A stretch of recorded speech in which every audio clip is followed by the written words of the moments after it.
ሰላም ጤና ይስጥልን በመላው ዓለም የምትገኙ የተወደዳችሁ የሮሃ ቲቪ ተከታታዮች ለመላው የክርስትና እምነት ተከታዮች እንኳን ለገና በዓል በሰላም አደረሳችሁ እያልን የታህሳስ 29 2018 ዓ.ም የምሽት ዜናዎችን ይዘንላችሁ ቀርበናል። የፋኖ ጦር በወሎ ቤተ አማራ ባካሄደው ኦፕሬሽንና ዘመቻ ከፍተኛ አመራሮችን ደምስሶብኛል ሲል አገዛዙ ለቅሶ ተቀምጧል። የአፋባህና የአፋሃድ ጥምር ድልና የግንባር መረጃዎችን አካተናል። ዛሬ በከባድ ፈተና መካከል ብንሆንም የማይረሳ አኩሪ ተጋድሎ እያደረግን እንገኛለን ሲል አፋባሃ መልእክቱን አስተላልፏል። ከትናንት በስቲያ ወደ ደብረ ማርቆስ ሲጓዙ የታገቱት ሰዎች አሁንም የት እንዳሉ እንደማይታወቅ ቤተሰቦቻቸው አረጋግጠዋል። አነጋጋሪው የቡርኪና ፋሶ መሪ ኢብራሂም ትራኦሬ ለመግደል የተሸረበው ሴራ መክሸፉን የአገሪቱን መንግስት ገልጿል። አሜሪካ ስታድነው የነበረው የሩሲያ ባንዲራን ያነገበ የነዳጅ ጫኝ መርከብ መቆጣጠሯን አስታውቃለች። ውድ አድማጭ ተመልካቾቻችን አብራችሁ ልትቆዩ ከፈቀዳችሁ እነዚህ መረጃዎች በዝርዝር የምናሰማችሁ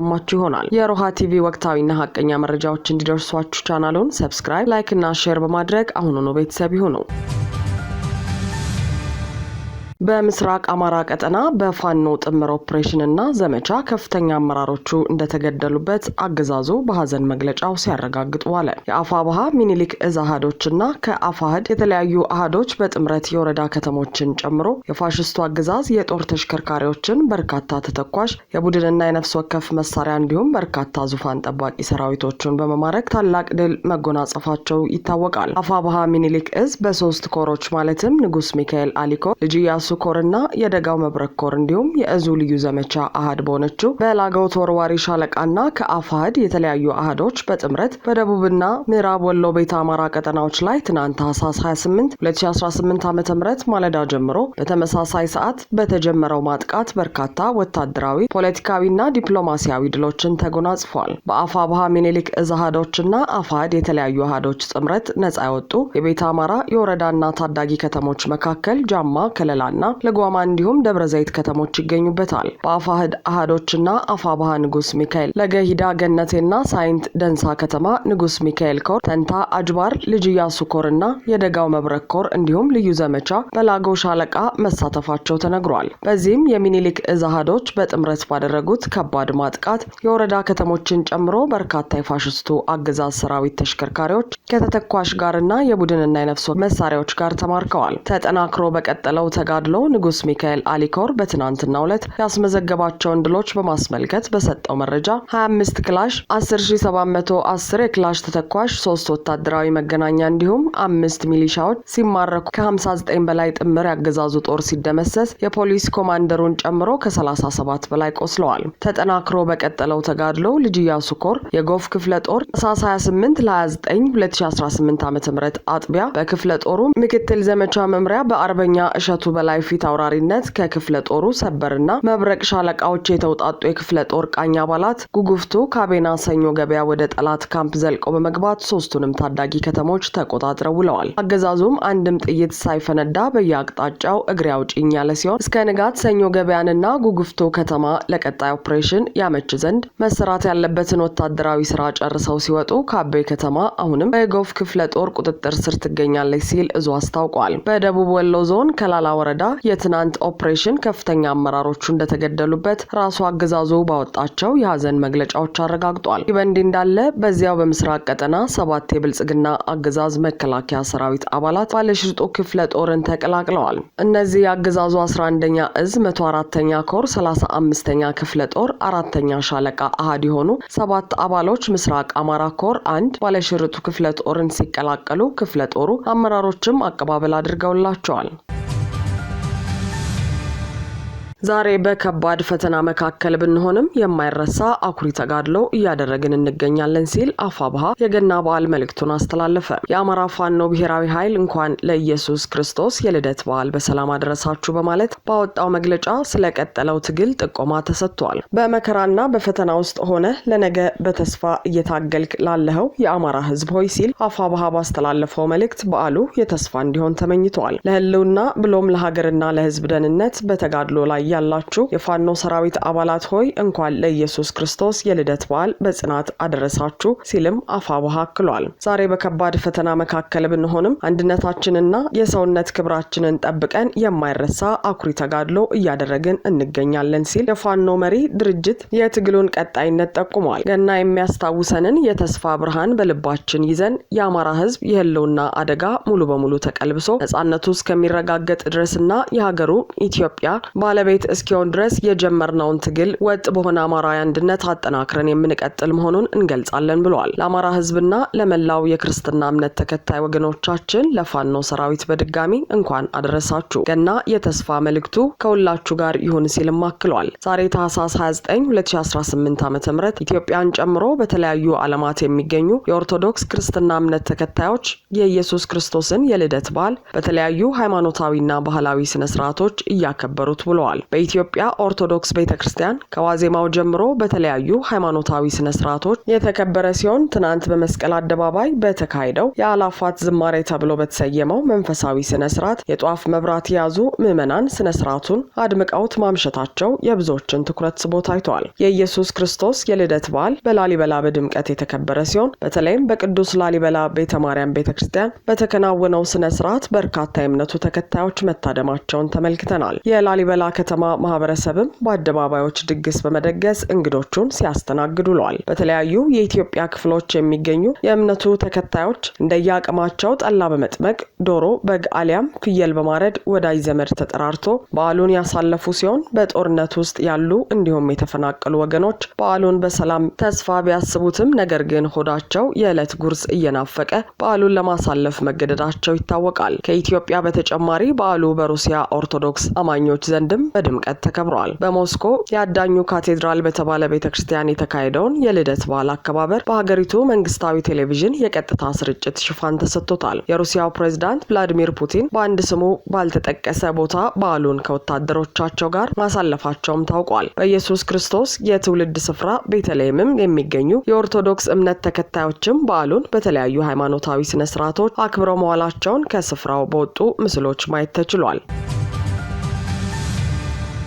ከቀናት በፊት ወደ ደብረ ማርቆስ ሲጓዙ የታገቱት ሰዎች አሁንም የት እንዳሉ እንደማይታወቅ ቤተሰቦቻቸው ገለጹ። ከአዲስ አበባ ወደ ደብረ ማርቆስ እየሄደ የነበረ የህዝብ ማመላለሻ አውቶቡስ በኦሮሚያ ክልል ሰሜን ሸዋ ዞን አሊዶሮ በተባለ አካባቢ በታጣቂዎች ጥቃት ተከፍቶበት 4 መንገደኞች መታገታቸውን የአውቶቡሱ ባለንብረት የሆነው ኤፍኤም ባስ ትራንስፖርት ስራ አስኪያጅ አረጋግጠዋል። ታግተው ከተወሰዱት መንገደኞች መካከል አንዱ የድርጅቱ ተቆጣጣሪ መሆኑን የኤፍኤም ባስ ትራንስፖርት ስራ አስኪያጅ አቶ አይክፋው ምናዬ ለቢቢሲ ገልጸዋል። ሰኞ ታህሳስ 27 2018 ዓ.ም ከአዲስ አበባ የተነሳው የህዝብ ማመላለሻ አውቶቡስ የደብረ ማርቆስ ጉዞውን የጀመረው 51 መንገደኞችን አሳፍሮ እንደነበር ተገልጿል። አውቶቡሱ ከአዲስ አበባ ጉዞውን የሚጀምረው ከሌሊቱ 10 ሰዓት ተኩል መሆኑን የገለጹት አቶ አይክፋው በየቦታው ኬላዎች በመኖራቸውና ከ12 ሰዓት በፊት ለጉዞ ክፍት ስለማይሆኑ አውቶቡሱ አሊዶሮ አካባቢ የደረሰው ጠዋት 3 ሰዓት አካባቢ እንደሚሆን ተናግረዋል። አውቶቡሱ አካባቢው ላይ ሲደርስ ታጣቂዎቹ በከፈቱት ተኩስ ጎማውና መስኮቱ ላይ መመታቱን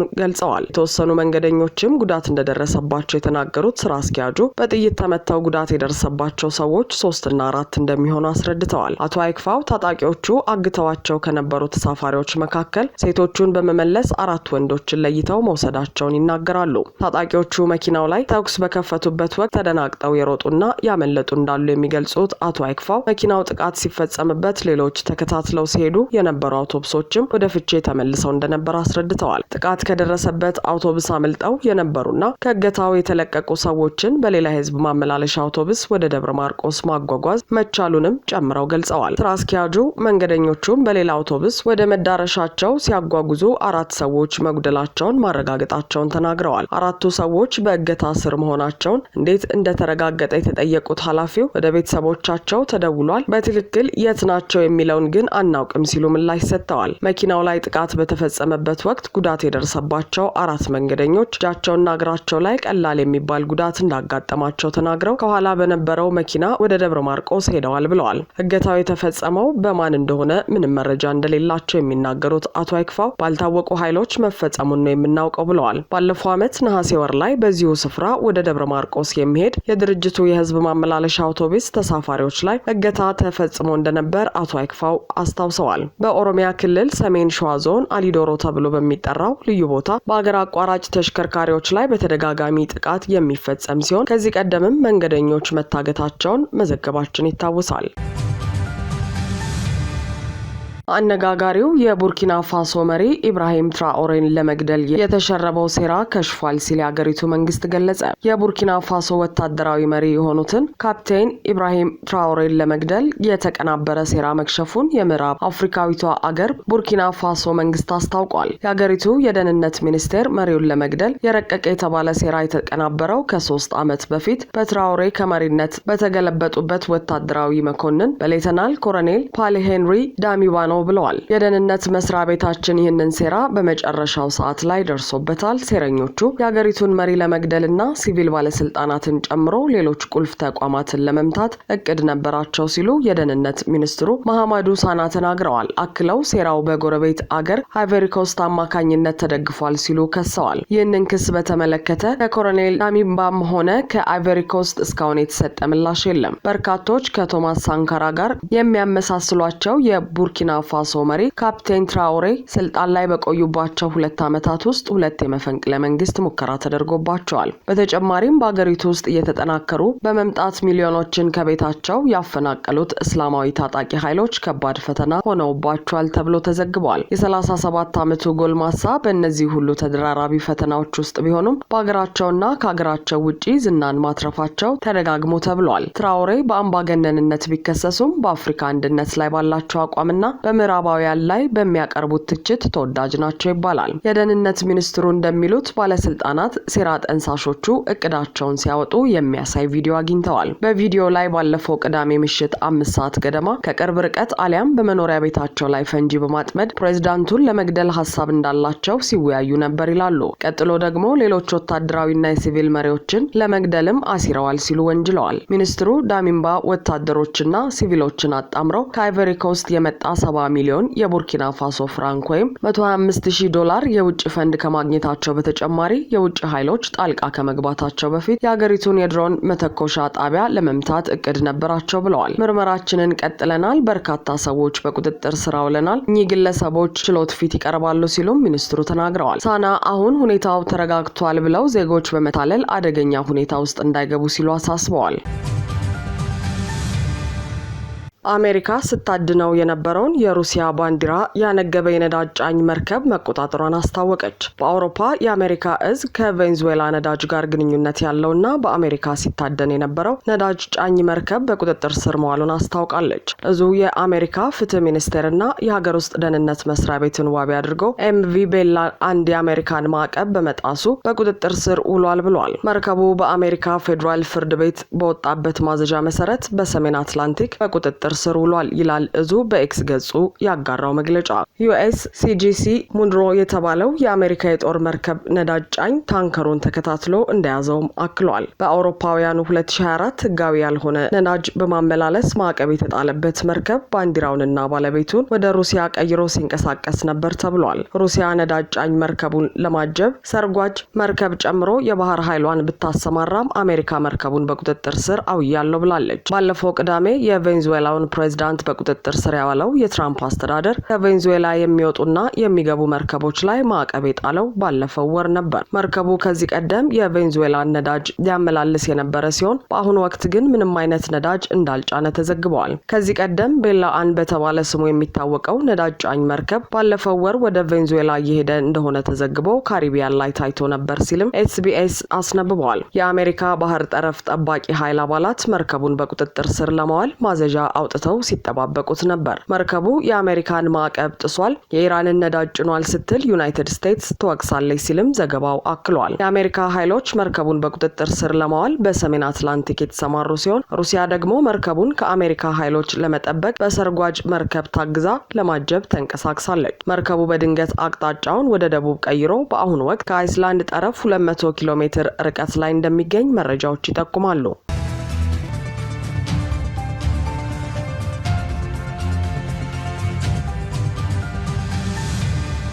አድማጭ ተመልካቾቻችን የሰዓቱ የሮሃ ቲቪ ዜናዎች የተከታተላችኋቸውን ይመስሉ ነበር። አብራችሁን ስለነበራችሁ ከልብ እናመሰግናለን። ሰላም።